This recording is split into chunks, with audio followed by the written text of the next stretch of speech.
Welcome to my new video. আজকে চলে আসলাম একটা রান্নার ভিডিও নিয়ে। আজকে আমরা সন্ধ্যার সময় স্ন্যাক্স খাবো, তো ডিসিশন নিচ্ছিলাম কি করব। সো হঠাৎ করেই মনে হলো আজকে মোমো তৈরি করি। তো যেই ভাবা সেই কাজ, চলেন তাহলে আজকে কিভাবে মোমোটা তৈরি করে ফেললাম সেটাই আপনাদের সঙ্গে শেয়ার করি। তো প্রথমে কিন্তু মোমো বানানোর জন্য যে ডোটা লাগবে সেই ডোটা তৈরি করে নিলাম। আটা, লবণ এবং জাস্ট অল্প একটু অয়েল দিয়ে এটাকে কিছুক্ষণের জন্য মেরিনেট করে রেখে দিলাম। কিছু সময় থাকলে এটা অনেকটা সফট হবে। সো এটা থাকুক, আমরা নেক্সট পার্টে চলে যাই। তো মোমোর ভিতরে আমি আজকে স্টাফিংটা দিব, চিকেনের স্টাফিং হবে। এর জন্য আমি নিয়েছি বোনলেস চিকেন। এর মধ্যে দিয়ে দিব অনিয়ন, দিব ধনেপাতা অল্প একটু দিলে ফ্লেভারটা ভালো আসবে। দেন দিয়ে দিব পরিমাণ মতো একটু লবণ। দেন আমি এর মধ্যে অ্যাড করছি সয়া সস এবং সাথে কিন্তু একটু টমেটো সসও দিয়ে দিব। সব কিছু মিলিয়ে কিন্তু একটু কিন্তু মরিচের গুঁড়ো আমি এখানে অ্যাড করেছি।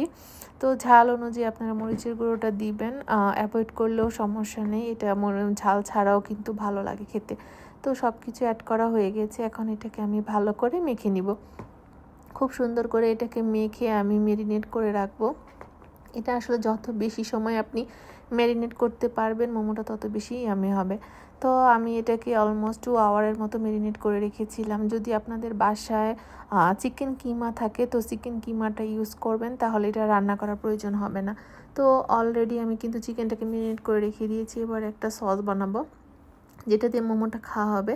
তো এর জন্য আমি কিন্তু ধনেপাতা চাটনি বানাচ্ছি। ধনেপাতার কাঁচামরিচ আমি প্লেন করে নিয়েছিলাম। এর মধ্যে আমি একটু টক দই, গোলমরিচের গুঁড়া, পরিমাণ মতো লবণ সব কিছু মিশিয়ে নিলাম এবং একটু চিনিও অ্যাড করে দিচ্ছি, যেহেতু টক দই দেওয়া হয়েছে। সো একটু চিনি না দিলে এটা ভালো লাগবে না। আমার সসটা কিন্তু রেডি হয়ে গিয়েছে। এবার আমি ম্যারিনেট করা চিকেনটাকে একটু রান্না করে নিব।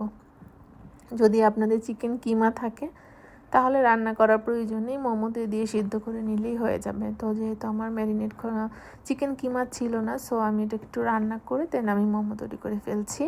এখানে মোমো অলরেডি শেপ কিন্তু আমি দিয়ে দিচ্ছি। আমি অত ভালো মোমো শেপ পারি না, আজকে ফার্স্ট টাইম আমি মোমো ট্রাই করেছি।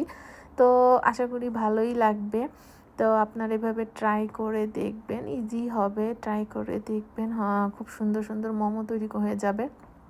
তো আমি দুইটা শেপ তৈরি করলাম, একটা লম্বা শেপ এবং একটা গোল করে মোমো তৈরি করে ফেললাম। তো দেখুন শেপটা কিন্তু অতটা কঠিন না, আপনারা একটু ট্রাই করলেই আসলে হয়ে যাবে। আমি ট্রাই করেছি ভিডিওতে পুরোটা দেখানোর জন্য কিভাবে আমি শেপটা দিয়েছিলাম। তো এভাবে করে কিন্তু অনেকগুলো মোমো আজকে তৈরি করে ফেলেছি এবং সন্ধ্যায় আমরা বিভিন্ন ধরনের স্ন্যাক্স কিন্তু রেডি করি। তো আজকে ভাবলাম যেহেতু মোমোটা ট্রাই করছি, সো আমি আমার ভিউয়ার্সদের সাথে মোমোর রেসিপিটা শেয়ার করে ফেলি। আশা করি মোমোটা রেসিপিটা আপনাদের ভালো লাগবে। তো আমার কিন্তু মোমো রেডি করা হয়ে গিয়েছে। এখন এগুলোকে আমি স্টিমে দিব। তো আমি স্টিম করব আজকে রাইস কুকারে আমি গরম জল করে রেখেছি। তো সেটার মধ্যে কিন্তু এখানে মোমোগুলো দিয়ে দিচ্ছি এবং 5 to 7 মিনিটের মধ্যেই আমার মোমোটা হয়ে যাবে, কারণ আমার চিকেনগুলো কিন্তু অলরেডি কুক করা। সো আমার মোমো কিন্তু রেডি, দেখতেও খুব সুন্দর হয়েছে এবং খেতেও এটা খুবই মজা হয়েছিল। দেখুন খুব অল্প কিছু উপকরণ দিয়ে কিন্তু আমি খুব সুন্দর একটা স্ন্যাক্স তৈরি করে ফেলেছি। তো আজই বাসায় আপনারা তৈরি করে ফেলুন, নিজেরাও খান, বাচ্চাদেরকেও খান, খুব পছন্দ করবে। এটা ঝাল কম দিয়ে রান্না করলে বাচ্চারা খুব পছন্দ করে। তো আজকের মতো ভিডিও এখানে শেষ করি। সবাই ভালো থাকবেন, সুস্থ থাকবেন, টাটা।